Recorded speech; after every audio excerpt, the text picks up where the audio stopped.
नमस्कार दोस्तों, dream class के चैनल पे आपका स्वागत है। दोस्तों, जैसे आपने मेरे चैनल्स पे देखा है, बहुत सारे अलग अलग हम वीडियोस बनाते हैं। अलग अलग टाइप के कंप्यूटर नॉलेज, बेसिक से लेकर एडवांस आपको इसमें नॉलेज मिलेगा। दोस्तों, जैसे अगर कोई सिर्फ बेसिक कंप्यूटर जानता है तो बेसिक कंप्यूटर उसमें सीख सकता है। जैसे हम देखते हैं फोल्डर बनाना, फाइल बनाना, उस हिसाब से अगर आप देखोगे वर्ड, एक्सेल, पावर पॉइंट, उस हिसाब से अगर कोई डिज़ाइनिंग फील्ड में जाना चाहता है तो उसके लिए है कोरल ड्रॉ, फोटोशॉप। अगर कोई अकाउंटिंग बेस पे कंप्यूटर पे वर्क कर रहा है तो उसके लिए है टैली। और अगर कोई प्रोग्रामिंग लैंग्वेज का पर्सन है तो उसको सी बेसिक से सीखना है, जिससे सी सीखने के बाद उसको सी प्लस प्लस के भी आपको हमारे चैनल पे वीडियोस मिलेंगे। तो दोस्तों, आपका ज़्यादा ना समझ लेते हुए मैं आज आपको दिखाना चाहूँगा कि हम लोग जैसे कंप्यूटर विंडोज 7 हमारा ऑपरेटिंग सिस्टम चला रहे हैं। अब काफ़ी लोगों को मालूम नहीं होता है कि वो लोग कंप्यूटर स्टार्ट करने के बाद उसमें उनका कौन सा सिस्टम वर्क कर रहा है। या फिर कोई ऐसे ऑफिस में आप जाते हो या कहीं पे भी आप साइबर काफे या कहीं पे भी जा रहे हो, वहाँ पे कंप्यूटर स्टार्ट है तो आप नहीं देख के इतना आइडिया नहीं आता है कि उसमें कौन सा विंडोज़ वर्क कर रहा है। तो दोस्तों, उसके लिए क्या होता है, जनरली आपको कंप्यूटर एक तो रिस्टार्ट करना पड़ेगा। तो जनरली एक सिंपल सी बात है, हर जगह कंप्यूटर रिस्टार्ट करने में 5-10 मिनट बिगाड़ने से अच्छा है आपको एक और तरीका दिखा देता हूँ। सबसे पहले आपको राइट क्लिक करना है। राइट क्लिक करके आप जैसे देखते हो, हमने पर्सनलाइज में देखा था वॉलपेपर ये सब चीज़, लेकिन हमें माई कंप्यूटर जो होगा यहाँ पे जैसे हम देखते हैं कंप्यूटर रहता है, वैसे ही डेस्कटॉप पे भी कंप्यूटर रहता है।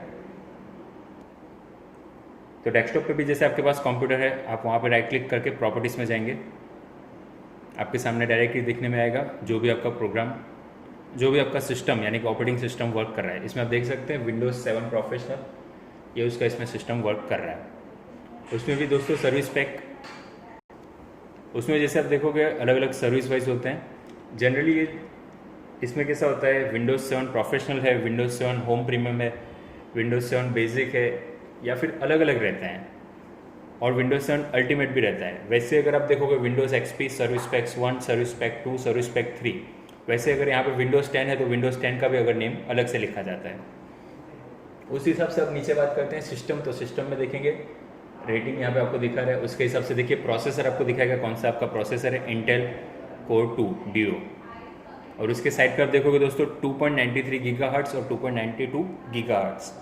2.93 गीगाहर्ट्ज़ और 2.92 गीगाहर्ट्ज़ कैसा होता है, ये अलग अलग में होते हैं। जैसे इंटेल का प्रोसेसर में आज आप देखोगे i3, i5, i7, उसके भी 10 जनरेशन, 5 जनरेशन, 8, 9, अलग अलग जनरेशन के हिसाब से प्रोसेसर होते हैं। और पहले के टाइम पे दोस्तों प्रोसेसर होते थे AMD प्रोसेसर। क्या है AMD प्रोसेस में वर्क कैसे करना है, या AMD प्रोसेस कितना वर्क कर सकता है, उसकी डिटेल्स इसमें मिलती है। मतलब इन शॉर्ट, अभी आपको कंप्यूटर ओपन करने के बाद आपको कंप्यूटर का नॉलेज नहीं है कि कंप्यूटर में कितनी रैम है, कितना प्रोसेसर है, और वो आप चेक करना चाहते हो तो आप ऐसे कर सकते हो।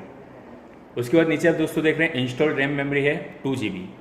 जनरली आपकी इसमें रैम 2 GB है, बाद में आप 4 GB, 8 GB जितनी भी आप रखो तो उस हिसाब से उसमें आपको दिखाएगा। दोस्तों, उसके नीचे 64 बिट ऑपरेटिंग सिस्टम।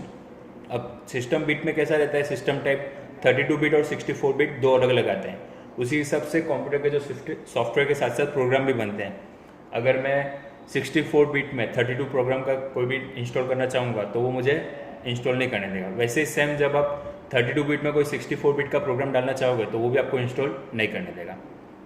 और नीचे हमारा विंडोज़ इज एक्टिवेट रहता है। दोस्तों, ये कंपलसरी आपको देखना है कि आपका विंडोज़ एग्जैक्ट एक्टिवेट है कि नहीं, या फिर आप उसको सिर्फ प्राइवेटेड वर्जन यूज़ कर रहे हो। प्राइवेटेड वर्जन मीन्स कैसा होता है कि ओनली आपने क्रैक करवाया है, एक्टिवेट नहीं करवाया है, और वो एक्टिवेट के कारण आपका सिस्टम जो विंडोज़ होता है वो एक्टिव नहीं होता है, तो वो उसके कारण बहुत सारी आगे जाके प्रॉब्लम्स आ सकती है। तो ये पूरा हमने देखा कि जो हमने इसमें हमने समझा कि सबसे पहले आपने कौन सा प्रोग्राम, कौन सा आपका सॉफ्टवेयर OS ऑपरेटिंग सिस्टम चल रहा है। उसके बाद नीचे हमने देखा उसका कौन सा प्रोसेसर है। उसके नीचे हमने देखा इंस्टॉल मेमोरी रैम, तो उसके अंदर कितनी मेमोरी रैम है, 2 GB। उस हिसाब से उसका सिस्टम टाइप समझा। और उसी के नीचे देखा विंडोज़ इज एक्टिवेट। कोई भी दोस्तों कंप्यूटर जब आप परचेस करते हो या कोई भी आप कंप्यूटर देखने चाहते हो, उसमें कितने मेन चीज़ होते हैं वो मैं आपको यहाँ पे लिख के दिखाता हूँ। एक तो आपका क्या ज़रूरी है, प्रोसेसर ज़रूरी है। उसके बाद उसका जो ऑपरेटिंग सिस्टम है वो ज़रूरी है। प्रोसेसर के बाद ऑपरेटिंग सिस्टम हो गया। उसके बाद आप देखिए कि इसमें आपकी हार्ड डिस्क कितने TB तक आ रही है, या फिर रैम है तो रैम कितने GB में है। तो सबसे पहले जैसे कि प्रोसेसर की दोस्तों बात करें, अभी के जो वर्जन चल रहे हैं उसमें आप i3 और i5 बेस्ट चल रहे हैं। वैसे हालांकि i7 भी मिलते हैं, लेकिन i3 और i5 आपके लिए बेस्ट रहेंगे। ऑपरेटिंग सिस्टम में दोस्तों विंडोज़ 10 परफेक्ट चल रहा है अभी हर जगह। वैसे हार्ड डिस्क अगर आप देखो तो नॉर्मल एक होती है 500 GB, लेकिन वो आप नहीं लीजिए, आप लीजिए 1 TB, यानी कि टेराबाइट उसको कहेंगे। मेमोरी में सबसे बड़ा बाइट अभी जो है वो टेराबाइट है। 1 TB या फिर आप 2 TB लीजिए।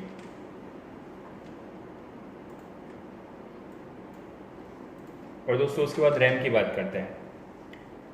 तो रैम आपकी 2 GB नहीं, आपको उसके जगह आपको लेनी चाहिए 4 GB या 8 GB।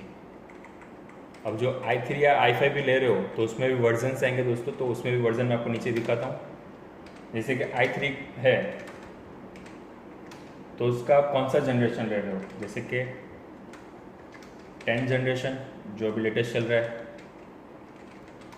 या फिर उसका 9 जनरेशन ले रहे हो या 8 जनरेशन ले रहे हो। ये दोस्तों प्रोसेसर के जनरेशन है, उसके हर बार प्रोसेसर के जनरेशन चेंज हो जाते हैं, और जितना आप लेटेस्ट लोगे उसमें आपका स्मूथ वर्क और बहुत ही लंबे टाइम तक आप उसको यूज़ कर सकते हो। तो दोस्तों हमने देखा प्रोसेसर, तो हमने देख लिया कि माई कंप्यूटर पर राइट क्लिक करके ऑपरेटिंग सिस्टम भी देख लिया, हार्ड डिस्क नहीं देखी, रैम देखी, लेकिन हार्ड डिस्क कैसे वो हमें यहाँ पे आइडिया नहीं आया। तो उसके लिए दोस्तों आपको क्या करना होगा, माई कंप्यूटर पर डबल क्लिक करना है। अब जैसे माई कंप्यूटर पर डबल क्लिक करोगे आपके सामने तीनों के तीनों CDE स्टोरेज एक साथ आपको दिखा देंगे। मैं आपको जूम करके दिखाता हूँ, तो आप देख सकते हैं CDE तीनों। अब इसमें आप देख रहे हो 55, 45 और 47, ये तीनों को प्लस करके आप देखेंगे तो उसका आपको टोटल GB मालूम पड़ जाएगा कि कितना हो रहा है। तो दोस्तों ये आपके सामने हार्ड डिस्क के टोटल पार्ट होते हैं, C ड्राइव, D ड्राइव और E ड्राइव। कभी भी दोस्तों आपको फाइल जो सेव करनी होगी वो C में नहीं करना है, D और E में कर सकते हो। C में जनरली कैसा हो जाता है, जो प्रोग्राम्स इंस्टॉल हैं या जैसे कि आप टैली यूज़ कर रहे हो या फिर C लैंग्वेज या जो भी प्रोग्रामिंग लैंग्वेज यूज़ करोगे तो उसके लिए आपके पास C ड्राइव में फाइल्स रहती है। बाकी अगर आप कोई और फाइल्स रखना चाहते हो, जैसे आपके खुद के फैमिली फ़ोटोज़, फ्रेंड्स फ़ोटोज़ या फिर कुछ मूवीज़ या सॉन्ग्स रखना चाहते हो या कुछ डेटा फाइल्स रखना चाहते हो, तो आपको D और E में रखना है दोस्तों, क्योंकि C ड्राइव पूरी प्रोग्राम पे वर्क करती है। आप उसका लोगो भी देख सकते हो, वो पूरे जितने भी प्रोग्राम्स आपके चल रहे हैं वो सब उसके अंदर यहाँ पे दिखाता है। तो जैसे मैंने आपको बताया कि हार्ड डिस्क आप टोटल तीनों को प्लस करोगे तो उस हिसाब से आपको हार्ड डिस्क का टोटल मिल जाएगा। लेकिन दोस्तों अब बात करते हैं कि हम लोग जैसे रैम या पेन ड्राइव हम 4 GB लेते हैं तो पेन ड्राइव हमें 3.72 GB तक आती है। वैसे अगर आप हार्ड डिस्क भी 150 GB लोगे तो उतनी 150 GB कंप्लीट नहीं होती है, तो फिर वो 147 GB हो सकती है। यानी कुछ MBs वो सिस्टम कट कर लेता है। एक्चुअली सिस्टम कट नहीं करता है, वो जो आपका ऑपरेटिंग सिस्टम है, यानी जैसे मैंने आपको बताया विंडोज़ 7 जो हमारा OS है, वो सिस्टम को सपोर्ट करने के लिए इतनी MB यूज़ कंपलसरी है। यानी OS को पेन ड्राइव डिटेक्ट करो, पेन ड्राइव आप कनेक्ट करो, रैम कनेक्ट करो या हार्ड डिस्क, तो जो बाकी की जो GBs यानी बाकी की जो MBs रह जाती है वो सिस्टम सपोर्ट में यूज़ होती है। अब जितना ज़्यादा अगर आपका GB बढ़ेगा उतना वो ज़्यादा कट करेगा। ये 4 GB कम था तो इसमें 3.72, जब 150 GB देखा तो देखो 147। ओके दोस्तों, तो ये हमने देखा, जैसे मैंने आपको आज समझाया कि कंप्यूटर, अगर आप कोई नया कंप्यूटर खरीदने जा रहे हैं तो उसमें आपको कौन सी चीज़ रिक्वायरमेंट होगी, processor, operating system, hard disk और रैम। और मैंने आपको वो भी दिखाया कि हम लोग कैसे देख सकते हैं, माई कंप्यूटर के राइट क्लिक करके प्रॉपर्टीज चेक करो, जिससे आप एग्जैक्ट मालूम कर सकते हो कि कंप्यूटर की डिटेल्स क्या है, डिस्क्रिप्शन क्या है, उसमें क्या रैम है, क्या प्रोसेसर है। तो दोस्तों अगर आपको वीडियो पसंद है तो वीडियो को लाइक और कमेंट जरूर कीजिए और शेयर और सब्सक्राइब जरूर कीजिए। धन्यवाद दोस्तों। और एक इम्पोर्टेंट बात करना चाहूँगा, जैसे मैंने आपको दिखाया प्रोसेसर, ऑपरेटिंग सिस्टम और हार्ड डिस्क और रैम, तो उस हिसाब से और एक कंप्यूटर में चीज़ रहती है। जैसे आज के जनरेशन में आप देखते हैं कि ज़्यादातर लोग गेमिंग PC भी आपने सुना होगा, गेमिंग PC या गेमिंग लैपटॉप, उसमें दोस्तों जनरली क्या रहता है, एक रिक्वायरमेंट ये हार्ड डिस्क ये सब चीज़ तो रहेगी, लेकिन उसमें एक और चीज़ आ जाती है, ग्राफिक कार्ड। अब जनरली आपने ग्राफिक कार्ड सुना होगा, तो 2 GB ग्राफिक कार्ड्स होता है या 4 GB ग्राफिक कार्ड होता है, जैसे जिसकी रिक्वायरमेंट। अब गेमिंग PC में ज़्यादातर 4 GB और 8 GB ज़्यादा चलते हैं, क्योंकि उससे ग्राफिक कार्ड के कारण आपका PC एकदम स्मूथ वर्क करेगा और जो भी आप गेम प्ले करोगे उसमें आपका ग्राफिक्स ख़राब नहीं होगा, एक ग्राफिक्स अच्छा रहेगा। जैसे अभी जनरली हम देखे हैं कि आज मोबाइल में भी कोई ग्राफिक्स हो तो मोबाइल के ग्राफिक्स मोबाइल थोड़े एडवांस आते हैं, यानी उसके प्राइस भी ज़्यादा होती है और स्मूथनेस ज़्यादा होती है। इवन दोस्तों ऐसा नहीं कि ग्राफिक कार्ड सिर्फ आपका गेमिंग के लिए है, अगर आप ग्राफिक रिलेटेड कोई सॉफ्टवेयर यूज़ कर रहे हो,